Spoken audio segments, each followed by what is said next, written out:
Good evening and welcome to everybody who's listening, whether on Facebook or YouTube, live or later on. Today's topic is there a cure for coronavirus? What does the Talmud say? Obviously, everybody's looking for this cure, but is there a cure? What does the Talmud say? Should we expect a cure? Is there a cure? Well, first we need to make sense of the title. How does that even make sense? Why should we be asking what does the Talmud say?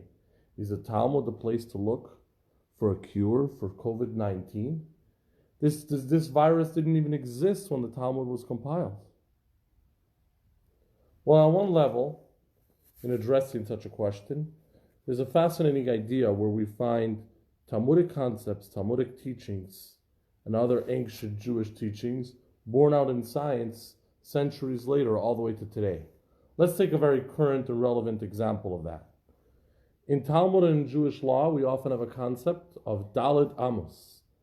Dalet Amos is an amma, meaning which is a biblical measurement that's usually a cubit. Translated as a cubit, an amma would be 1 cubit, and 4 amos, Dalet Amos, 4 of them. Well, those 4 cubits are the personal space of every individual. What does that mean, personal space of every individual? I have Dalet Amos, I have 4 cubits of personal space. So as an example, if someone wants to give me something and they throw it in my direction, when does it become mine? Do I need to catch it? I'm terrible at catching things. The baseball, and hopefully also the virus. Do I need to actually catch the object to make it mine? What if it lands on the floor? When is it mine and the giver can no longer retract it? When he throws it, when it's in the air? So the answer is when I catch it, of course, it has now become mine. But also if it lands on the floor next to me, really close by, that would also make it mine. How close is close though?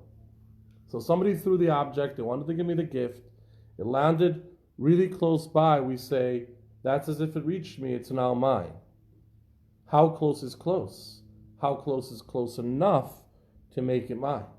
Well, the Talmud says, Dalet Amos, 4 cubits. If it's within 4 cubits of where I am located, it actually reached me, it's just as good as reaching me, and it's now mine. Great, let's use another example. If somebody's punished for certain severe offenses by excommunication, and nobody's allowed to communicate or even approach this individual, again, how close is too close? If we say that Mr. X did something so terrible he needs to be excommunicated from the community, nobody can talk to them, nobody can communicate with them, nobody can even approach this individual, how close is getting too close to him? Well, the Talmud says, again, not to get within 4 cubits. So the personal space around the person is 4 cubits. 4 cubits is an extension of the individual, him or herself. 4 cubits around me is as if it's part of me. Now, by now, you're probably all wondering, how much is 4 cubits in modern terms? Cubit sounds nice, but how do we measure that in feet, inches, or meters? How much are those 4 cubits?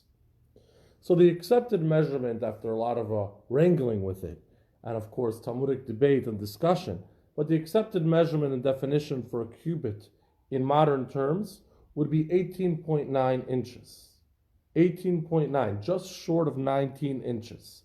If you multiply that by 4, I won't make you guess, you multiply 18.9 by 4, it's 75.6. Or in other words, 6 feet and just a bit. 4 cubits, the personal space around the person, according to the Talmud, is 4 feet and just a bit more. Now, 1 second, did we really say 4 cubits is 6 feet? The personal space is 6 feet. Isn't everybody talking about 6 feet? Yes, everybody is talking about 6 feet because everybody's trying to keep social distance, of course, to avoid spreading the virus. Well, how close is too close? How much distance is necessary? Well, the CDC says about 6 feet. About 6 feet around me is an extension of me. About 6 feet around the person with the virus would be too close. would be enough for the virus to spread, unfortunately, to the next person. So stay more than 6 feet away. 6 feet, like the Talmud says, Dalid Amos, 4 cubits. So the Talmud says that the immediate space, the immediate personal extension of a person is the 4 cubits, the 6 feet around him. And guess what? Science in 2020 says the same. The 6 feet around you has the very same impact as you yourself. So maybe, just maybe, Talmudic teachings are not obsolete at all, and actually are relevant, and actually can give us some guidance on our original question on whether we can find a cure for COVID-19, for the coronavirus. And actually, in Hasidic teachings, we encounter very much a Midrashic teaching, which tells us how the Torah is a blueprint for this world. The Torah is a blueprint for the world we live in. Now, what does that mean? But just like in a construction project, you would build it according to a blueprint. The world we live in is designed according to the Torah. So looking within the Torah, we can find answers, we can find insight, we can find new direction for new things that emerge in the world, because again, that universe was originally created by God in the spirit and in the image according to the plan of the Torah. So what does the Talmud say, and what does the Torah say that's possibly relevant to coronavirus, is possibly relevant to our discussion of finding a cure? Well, let's open the Talmud and try to find out. We're going to look at Tractate Megillah. So Tractate Megillah, as its name suggests, is an exposition of the Megillah and a discussion of the laws of Purim. And in the Megillah itself, which of course is the scroll that describes the story of Purim, the story of the holiday we just celebrated last week. And the bad guy, the villain in the story of Purim, of course, is Haman. Haman, or Haman, is the sworn enemy of the Jewish people, and he's the one who plotted, once given the opportunity, to actually exterminate the Jewish people back 2,600 or so years ago in the Persian Empire. Purim, which we celebrated last week, celebrates his downfall and his failure to succeed at that plan, and that we are here to tell the story. So Purim is a celebration of overcoming Haman. And a key point in that story, a key point in the Megillah, Megillat Esther, where we read the story of Purim, on Purim, an important moment in that Megillah is when the king promotes Haman as his chief minister, and really the second in command, second only to the king himself, the second most powerful person in the Persian Empire of ancient times. So the Megillah actually describes, and we'll read this in the Talmud, the Megillah says, Achar hadvarim ha'ela, after these things, at that point, Gidal hamelech ha'chashverosh, the king promoted Haman as his chief minister. So of course the question is, Achar hadvarim ha'ela, after these things, after which things? After what did the king promote Haman? Of course, that means after the story just preceding that in the book. The previous chapter ends with an assassination attempt where two of the king's men actually tried to assassinate him, and Mordechai, the sage, the leader of the Jewish people, who actually plays a key role in the Megillah in saving the Jewish people at that time, Mordechai is the one who uncovers the plot, tips off the king, and saves his life. So right after that comes the point where the king promoted Haman and had him be his chief minister. But we don't usually make that stress. We don't usually emphasize the sequence. And we would just say the story. The rest of the Megillah just goes from chapter 1 to 2 and 2 to 3 and on, and just says the story as it is and as it took place. We don't keep stressing that this happened after that and the other thing happened after the other. Why in this particular case are we so intent on making sure everybody knows Achar hadvarim ha'ela, that the promotion of Haman and making this enemy of the Jewish people into such a powerful figure happened right after the failed assassination attempt of the king's life. Well, the Talmud, of course, asks this question. And the Talmud says, and since we might be curious, I'll try to show you the Talmud. And this is how the Talmud looks. And you see the center of the page is the actual text of the Talmud. In the actual text, that's what's compiled by the Talmudic sages between the year 200 or so and the end of the 5th century of the Common Era. So 1500 and up to about 1800 years ago. This is the compilation of the oral law, compilation of the tradition of the Torah going back all the way to Moses. That's what you have right here in the center in the text of the Talmud. And all around you'll have commentaries, glosses, and notes of all kinds discussing and referencing to other relevant topics or relevant questions about what's discussed here in the Talmud. So we're going to be reading right over here where the Talmud actually tells us the understanding of this part of the Megillah. So, but don't worry, it's all in Hebrew and Aramaic. I'm going to read that and actually read that in English.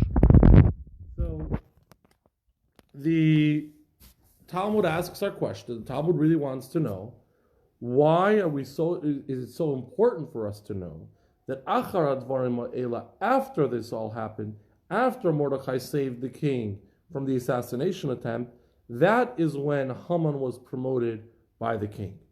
Well, the Talmud says, Achar Advarim Ha'ela, after what? Amar Rava, one of the famous sages of the Talmud, says, Achar Shabara HaKadosh Baruch Hu Refuah Lamaka, after God created the remedy for the Makkah, for the disease.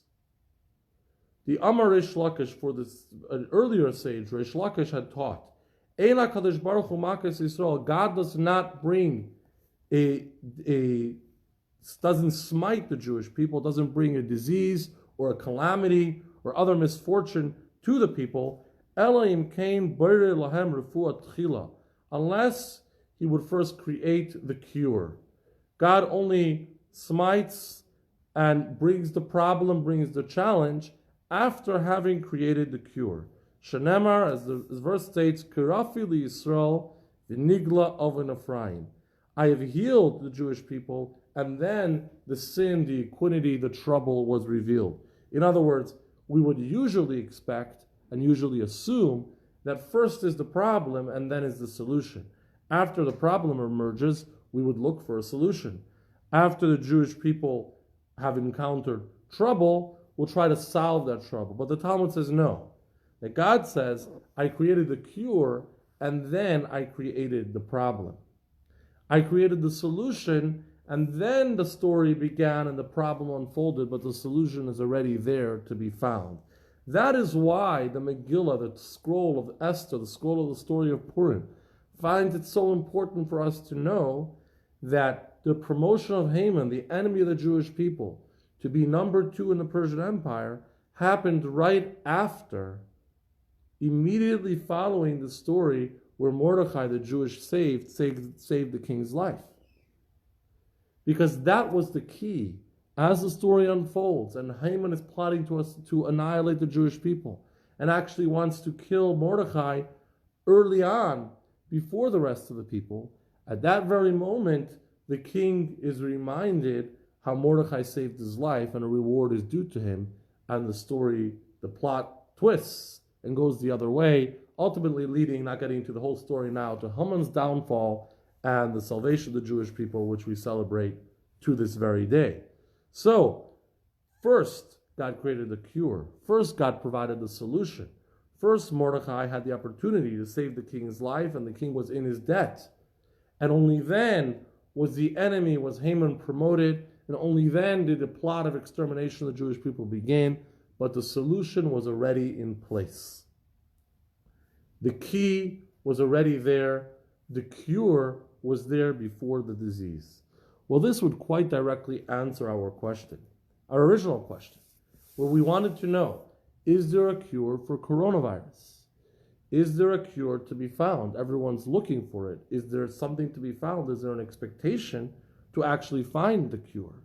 Well, the Talmud says, before God brought the disease, before a new virus, or for that matter, a new bacteria, or any new challenge could emerge, the cure was already there. The potential for the cure was already present, and only afterwards did the disease emerge, and remains up to us to find that potential. So this seems to put it quite clearly in front of us, that yes, there is a cure for this disease that's taking the world by storm. There is a solution, and there is a cure that can be found, as the Talmud promises, before the disease even unfolded. Now we just have to go find it. But of course, nothing can be that simple when it comes to Talmudic discussion. Because thinking about this, it occurred to me that it's possible to argue maybe a little differently. Who said a cure means a cure? Who said refuah, literally translated as a cure, actually means, or we expect, some kind of drug or some other solution to heal the disease? Perhaps the cure means a solution to the problem overall. In other words, God saved the Jewish people. That wasn't a drug that healed them. That was saving them from the problem that faced them. Perhaps one can argue that yes, the cure, the solution exists before the problem, but maybe the cure is a vaccine. Maybe the solution is avoiding the spread of the disease. Well, yes, it would be possible to make that argument. It would be possible to say, God gave us the key, God gave us the solution, but that solution can take on so many different forms. But I would still argue that in reading the Talmud as it is, and in its basic understanding and basic definition, cure for the disease would mean to actually be able to heal someone. It wouldn't be enough to say that there's a vaccine, we can prevent this from spreading, or we have some other solution of that nature, because then somebody who already has the disease has no cure. The Talmud is telling us that God says, first I created the cure, and then I created the disease. First I created the solution, and then I created the problem, which in its literal sense and most direct sense would mean that yes, a cure is out there, let us all go and try to find it. But what really I think is most relevant for all of us, since most of us, at least, are not scientists or other types of leaders that might be leading an effort to find a cure, most of us are really going about our lives. What's the message for us? What's really relevant to us in this knowledge that there is a cure? And what's really relevant for us in this understanding that God creates the cure, God creates the solution before the problem. God provides healing before providing the disease. Well, let's think about that for a moment. What does that really mean? That really underscores when we say that God created the cure before the disease even began. That really underscores that God is not here to give us challenges. And the Torah and the world we live in are not here to give us a hard time. Some people want to know, does COVID-19 come on the scene as a punishment? What have we done wrong? Some people want to know, why do we have to suffer? But God isn't here to have us suffer. When God has a purpose for everything that happened, that it is always a positive purpose, always a positive goal and achievement, always growth, always an advancement, always something better that can come about through whatever challenge we might be going through. So God says, I am embarking on this program, I'm embarking on this journey of providing to the people this goal, this goodness, this cure, this betterness. Along the way, we need to have the challenge that leads us in that direction. So it's not that there was a challenge and there's a problem and something terrible happened and we're here to solve it and hopefully emerge from it. It's really the other way around. God's objective all along is to give us something good, something great, something greater. And the challenge was created to lead us in that direction. The healing, the cure, the solution came before the problem. That was the original goal. The problem is only there to help us get to that solution. So when we look at challenges in life, when we look at problems that might come our way, and they should never, but when we look at something difficult that comes up, there would be two ways to approach that. The conventional way would be to say, yes, this is a problem, yes, this is a challenge, this is really hitting me hard, and hopefully try to emerge from it. But the Jewish way the Talmud is teaching us is to understand, God is here to give me something good, God is here to provide something greater, God is here to raise me up higher, to better, to advance, to achieve greater and more. And this challenge is just the road to get there. Some of that we could see right in front of us with the coronavirus and everything that's going on. We're seeing a lot of goodness. We're seeing a lot of corporations and individuals helping others, providing things for free, trying to make things happen. And we're seeing people come closer together as much as the circumstances allow it. And perhaps we should all think that if God brought this, and as God brings every challenge, for something greater, for an advancement, for an improvement, maybe it's a time that we can use for that. If we're off from work, maybe we can study Torah. If we're stuck at home a lot more, maybe we should spend quality time with the people we love in our lives.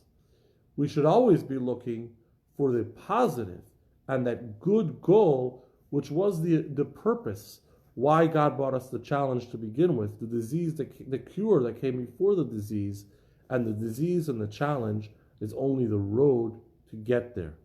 Thank you very much for joining us tonight. Tomorrow, again on the same Facebook page and same YouTube channel, please join us tomorrow at 8 o'clock for a discussion of the individual versus the community in Torah, in the Torah perspective.